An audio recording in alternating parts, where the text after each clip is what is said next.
ప్రాచీన పద్ధతిలో ఒక చిట్కా చెప్తాను. ఇలా చేయడం వల్ల మన కోరికలు ఏవైతే ఉన్నాయో అవి తీరడం కానీ ఖచ్చితంగా, లేకపోతే మనకు అనుకూలంగా రావడం కానీ జరుగుతుంది. కష్టపడిండేదానికి ప్రతిఫలం అయితే ఆశిస్తాము. అది మీకోసమైనా, లేకపోతే ఇంట్లో వాళ్ళ కోసమైనా, పిల్లల కోసమైనా చేయొచ్చు.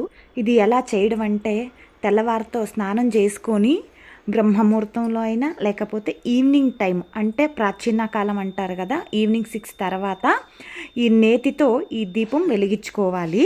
వెలిగించుకున్న తర్వాత తేజపత్రం అని అంటారు. అంటే ఇలాంటి పూజ చేసేటప్పుడు బిర్యానీ ఆకుని ఇలాంటి పూజ చేసేటప్పుడు తేజపత్రం అని అంటారంట. ఒక పెన్ను తీసుకోండి, రెడ్ కలర్ పెన్ తీసుకొని ఆ తేజపత్రం పైన మీరు రాసుకోవాలి. న్యాయబద్ధంగా ఏదైతే మీరు కోరుకుంటారో అది జరుగుతుంది.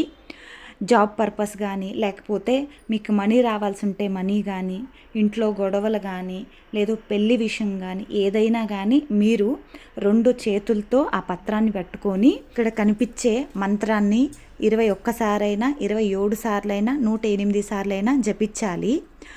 జపించిన తర్వాత వెలిగే దీపంలో ఆ ఆకునైతే వెలిగించుకోవాలి. మీరు ఏ కోరికలైతే కోరుకున్నారో అది ఒక 9 రోజుల్లోనే తీరుతాయంట.